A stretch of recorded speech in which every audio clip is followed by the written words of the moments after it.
Time now to sample Honda Canada's all-new big-bore V4 flagship sports touring machine, the VFR 1200 FADCT. The VFR sports a totally new 1,237cc fuel-injected V4 that sports incredibly trick stuff like throttle-by-wire technology that also controls a valve-equipped muffler. There's also an incredibly seamless integrated shaft drive system out back, while those ferocious 6-piston calipers that make up part of the combined ABS braking system up front will cause your eyes to bulge under hard braking. Now, the VFR comes in two versions. The standard FA, which has your typical clutch lever and foot shifter setup, and the DCT, or dual clutch transmission version, which comes with 2 automatic modes and a manual mode with paddle-style shifters. Last year at a press launch in Savannah, Georgia, motorcycle journalists only had access to the standard FA model. But recently, a dual clutch version arrived at our offices, with guest tester Jeff Kay in the saddle. Well, this is it, the newest generation Honda's version of a Gentleman's Express. You picked it up recently from Honda. What did you think? Well, the first thing that you walk up, I think it's a very beautiful bike. I mean, I know that there's controversy about, the shape and the 2-part fairing and all of that, but I think it's a really pretty bike to look at. But then when you walk up to it, you go, wait a minute, there's something going on here. And then you realize there's no clutch lever. Right. And there's no shifter lever. Yeah. And you go, holy cats, well, how's that going to work? So the first time you get on it and the first time you roll away, because it's an effortless experience, because you start, you just push the button, put it in drive, and off you go. And it's easy. It's just really easy.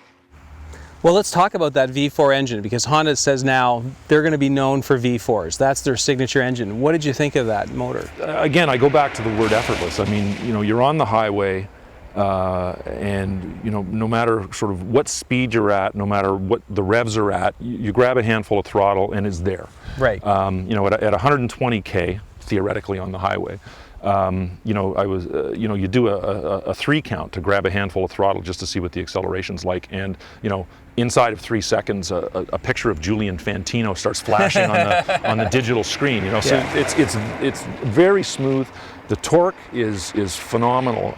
In that attitude, when you've got your toes sort of pointing down, and when you really roll on the power, you feel like you're on a rocket, because you can feel the pressure of the foot pegs on the bottom of your feet, and it's really tugging on the handlebar. Yeah. So it really goes. Brakes? How'd you like the brakes? Well, at highway speeds, big, I think there's 320 mils or something, big, huge discs, and it's really, literally, it's one finger. You're doing a highway speed, you gotta get stopped in a hurry, and it's again, I use the word effortless. It's just, you drop anchor. The ABS stuff, riding around today in the rain, I tried to lock up the back wheel, and it just doesn't lock up. Right. It's a loaner bike. I didn't try very hard to lock up the front wheel, but it's got the balance.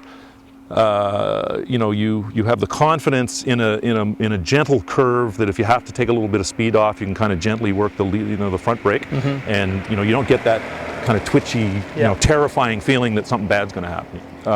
The other thing I like is if you go into manual mode, which you do very easily with just pop this lever here, then you're upshifting with your left index finger, downshifting with your left thumb. Yeah. And that is really seamless. I mean, if you you just like bing, bing, bing, and it's beautiful shifting. I think it's the way of the future, to tell you the truth. I mean, I was thinking about this. You can make the argument that the electric start sort of took away the experience of the kickstart. Right? Yep. But do you mind? No. Right? So I mean, life goes on, the evolution continues, and I think particularly the shifting technology is just so good that I think there's really no turning back. Gentleman's Express, you've got to have a good quality piece, good paint, good chrome, that sort of thing, fit and finish. What do you think of just the approach to this bike in terms of its paint and chrome? I think it's gorgeous. I think the fit and finish is superb. I know this is controversial, but this 2-part thing with this sort of flange down here, I think it looks elegant. It actually does bring some warm air back on a cold day.